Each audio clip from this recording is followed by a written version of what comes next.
जी जनाब, अस्सलाम वालेकुम। तो कैसे हैं आप सब? यकीनन आप सब लोग बिल्कुल ठीक ठाक होंगे। जी जनाब, आज मैं आपके लिए एक बड़ा ज़बरदस्त इंटरव्यू लेके आया हूँ। अच्छा, बात ऐसे है कि आजकल सियासी जो दमा चौकड़ी है वो फुल अरूज पे है। सियासत में जो कुछ भी हो रहा है, जिस किस्म के मुकाबले हो रहे हैं, जिस किस्म की जो इंसान एक दूसरे के ऊपर वार हो रहे हैं, ये मुझे बताने की ज़रूरत नहीं है और ना मुझे इसमें इसकी जो इंसान डिटेल में जाने की ज़रूरत है। तो मेरा जो इंटरव्यू है वो इसी हवाले से है। आज हम ये समझने की कोशिश करेंगे जो सियासी जो वोटर होता है हमारा, जो सपोर्ट करने वाला, जो हमारा सपोर्टर होता है, जो हमें वोट करता है, आम इंसान, उसकी क्या सोच होती है, वो क्या सोच के वोट करता है, उसकी वोट डालने के पीछे उसका विजन क्या होता है, मतलब वो मुल्क के लिए ऐसा क्या सोच रहा होता है वोट करने से पहले कि मतलब ये फलां फलां उम्मीदवार है, इसको मैं वोट कर रहा हूँ, या मुल्क के लिए कैसे बेहतर हो सकता है, उसकी क्या सोच होती है। आज हम ये समझने की कोशिश करेंगे और इसको समझने के लिए जनाब मैंने एक पार्टी के वोटर को, एक आम वोटर को मैंने इनवाइट किया है, तो उनसे हम बात करेंगे। कैसे हैं आप? हाँ जी जी, करम अल्लाह का जनाब। और कैसे मिजाज हैं आपके? CLI जिंदाबाद, CLI जिंदाबाद, हमारी पार्टी जिंदाबाद और जनाब हमेशा जिंदाबाद ही रहेगी।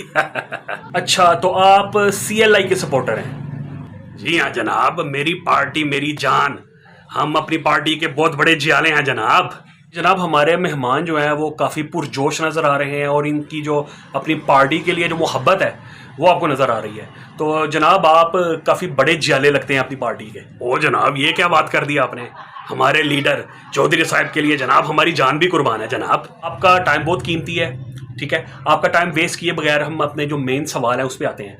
आपने काफ़ी ज़्यादा बात की इस पार्टी के हवाले से। अब आपने अपनी मोहब्बत का भी इजहार किया, आपने नारेबाजी भी की, अभी काफ़ी काफ़ी पुरजोश है आप अपनी पार्टी के हवाले से और आपको काफ़ी उम्मीद नज़र आती है अपनी पार्टी पे। तो मुझे सिर्फ आप इतनी बात बता दें कि जब भी इंसान किसी पार्टी को किसी जगह पे वोट करता है, किसी उम्मीदवार को, तो डेफिनेटली उसके पीछे कोई बेस होती है। उसने मुल्क के लिए कोई अच्छे काम किए होते हैं, उसने आपके इलाके के लिए कोई अच्छे काम किए होते हैं, या कोई ना कोई उसके पीछे वजह होती है जिसकी वजह से आप उसको वोट देने के लिए मजबूर होते हैं कि भाई ये बंदा हमारे लिए कोई अच्छा काम करेगा। तो आपका, आपके जो उम्मीदवार है, आपकी जो पार्टी जिसको आप सपोर्ट कर रहे हैं, उसको वोट देने के पीछे क्या वजूहत है, वो जरा बयान कीजिए। ओ जी, ऐसे बात नहीं है, काम तो जनाब हुए हैं। हाँ जी जनाब, बहुत माजरत के साथ ये मैंने पूरा पता करवाया है। आपके इलाके की जो सड़क है पिछले 12 साल से नहीं बनी। आप किन कामों की बात कर रहे हैं? आपके इलाके में कौन से काम हुए हैं? आपका जो नुमाइंदा है, मुंतखब नुमाइंदा है, वो सिर्फ इलेक्शन के दिनों में वहां पे आता है, इलेक्शन के दिनों के बाद वहां पे बिल्कुल नजर नहीं आता। तो 5-5 साल जब आपके मुंतखब नुमाइंदे वहां पे आते नहीं हैं, आपकी जो सड़क है वो जो उसकी जो खस्ता हालत है वो देख के शर्म आती है कि भाई इस इलाके का कौन सा ऐसा नुमाइंदा है जो 12 साल से एक सड़क नहीं बनवा सका और पिछले 12 साल से एक ही नुमाइंदा वहां से इलेक्ट हो रहा है। तो आप कौन से कामों की बात कर रहे हैं जो कि हमें नजर नहीं आ रहे? वो जी, आप हमें अब गलत बात कर रहे हैं। आप हमारी पार्टी के बारे में जनाब गलत बात ना करें। वो जनाब काम करे ना करें, हमारा वोट तो जनाब उन्हीं को पड़ना है। ये हमारे साथ आप ऐसी बातें ना करें आप जनाब। नहीं नहीं नहीं नहीं, एक मिनट, ये क्या बात कर रहे हैं आप? ये क्या बात हुई? नहीं, बात है जनाब, हम जनाब हमेशा से चौधरी साहब के नौकर हैं और चौधरी साहब क्या, हम उनके बच्चों के भी नौकर हैं जनाब। यानी आप ये कहना चाह रहे हैं कि आपकी जो पार्टी है, आपका जो मुंतखब नुमाइंदा है, वो आपके काम करे या ना करे, आपको सहूलियात फराहम करे या ना करे, आप उसको इलेक्ट करते हैं, आपके इलाके से वो 12-14 साल से मुंतखब हो रहे हैं, आपके इलाके की जो एक सड़क है 12 साल से वो एक सड़क नहीं बन सकी, तो चाहे वो कुछ भी ना करे आप फिर भी उनको वोट डालते रहेंगे, आप ये कहना चाह रहे हैं? ओ बहू, तुम कैसी बातें कर रहे हो। हमारे बाप दादा भी इन्हीं को वोट डालते थे, हमने भी इन्हीं को वोट डालना है। तुम क्या हमसे गद्दारी करवाना चाहते हो? तो मेरे भाई, आप जो अब कर रहे हैं क्या वो गद्दारी नहीं है? भाई, ये जो वोट आपके पास होता है इसकी अहमियत को समझे। ये आपके पास अमानत की तरह होता है, इसको अक्लो फहम से इस्तेमाल करके आप मुल्क की तरक्की में हिस्सा डाल सकते हैं। एक अच्छे नुमाइंदों को वोट देके, एक अच्छे नुमाइंदे को इलेक्ट करके आप मुल्क को कौम की खिदमत कर सकते हैं। ये आपके ऊपर फर्ज होता है। लेकिन आप तो जनाब चौधरी साहब के गुलाम हैं, चाहे वो आपको जलीलो ख्वार करें, चाहे आपको कोई सहूलियत मुहैया ना करें, चाहे आपको कोई काम ना करें, आप उनके भी नौकर हैं और आप उनके बच्चों के भी नौकर हैं। ओ बहू, ये क्या फजूल बातें शुरू कर दी हैं? तुमने इंटरव्यू के लिए बुलाया, इंटरव्यू करो। तुमने हमारी पार्टी के खिलाफ बोलना शुरू कर दिया। तुम क्या चाहते हो, मैं चौधरी साहब से गद्दारी करूं?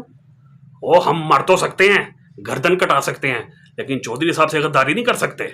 चले ठीक है, मुझे आपकी मेंटालिटी समझ में आ रही है। डेफिनेटली ये बातें आपको समझ में नहीं आएंगी। तो मुझे लग रहा है कि जैसे आप बात कर रहे हैं, चौधरी साहब जो आपके जो नुमाइंदे हैं, इलेक्टेड नुमाइंदे हैं, मुझे लगता है वो आपको काफ़ी करीब से जानते हैं, आप उनके काफ़ी करीबी दोस्त मालूम होते हैं, ऐसी बात ही है। ओ नहीं जी, वैसे चौधरी साहब वैसे मुझे जानते तो नहीं है, लेकिन मैं जनाब उनका खिदमत गुजार हूँ, मैं उनके लिए जान दे सकता हूँ जनाब, मैं उनका वोटर हूँ। भाई ये तो मेरे लिए बड़ी हैरानगी की बात है कि जिस तरीके से आप उस बंदे की वकालत कर रहे हैं जिसने आपके इलाके का बेड़ा गर्क किया हुआ है, पिछले 12-13 साल से वो बंदा आपके इलाके से जो उनसे ना वोट लेके, आप लोगों के वोट लेके वो मुंतखब हो रहा है, लेकिन उसने आपके इलाके के लिए कुछ भी नहीं किया, लेकिन आप फिर भी उस बंदे की वकालत कर रहे हैं। तो मुझे लगा कि वो बंदा आपका काफ़ी करीबी है, आपको काफ़ी करीब से वो जानता है, आप उसके काफ़ी करीबी दोस्त हैं, लेकिन आप बता रहे हैं वो आपको जानता भी नहीं है। मतलब ये किस किस्म की बात है, ये तो मेरी समझ से बाहर है। ओ जा बहु, तेरा दिमाग खराब हो गया, तू कित्थों आ गया इंटरव्यू करन, तू फजूल गला करी जा रहा है, मैं कदों दियां सुनी जा रहा, जा मैं नहीं देना इंटरव्यू, जा। और जनाब बात तो सुन लें, और अभी तो इंटरव्यू शुरू हुआ था, अभी बहुत से सवाल थे। जी जनाब ये देख लें, ये सोच, ये मेंटालिटी है हमारे वोटर की, और ये कोई कम परसेंटेज नहीं है। आप ये कह सकते हैं कि पाकिस्तान में 70% वोटर जो है वो उसकी यही मेंटालिटी है कि भाई मेरे बाप दादा ने जो किया है मैंने वही करना है, ये मेरे बाप दादा ने इसको वोट दिया है मैंने वही उसी को वोट देना है, ये पिंड के चौधरी ने उसको वोट दिया है इस पार्टी को, हमने भी उस पार्टी को वोट देना है। मुझे एक बात बताएं आप, जब आपके घर में कोई मसला हो जाता है, कोई घर में कोई फैमिली में प्रॉब्लम हो जाती है, तो एक बैठक बैठती है, एक पंचायत बैठती है, एक मीटिंग बैठती है उस फैमिली प्रॉब्लम को सॉल्व करने के लिए, ठीक हो गया। तो उस फैमिली प्रॉब्लम में आप घर के बच्चों को भी बिठा लेते हैं, मतलब छोटे छोटे बच्चे होते हैं जिनको अक्ल नहीं होती, जिनको मतलब बात करने का पता नहीं होता, जिनमें इतना शौर नहीं होता, क्या आप उनको भी साथ बिठाते हैं उनकी राय लेने के लिए?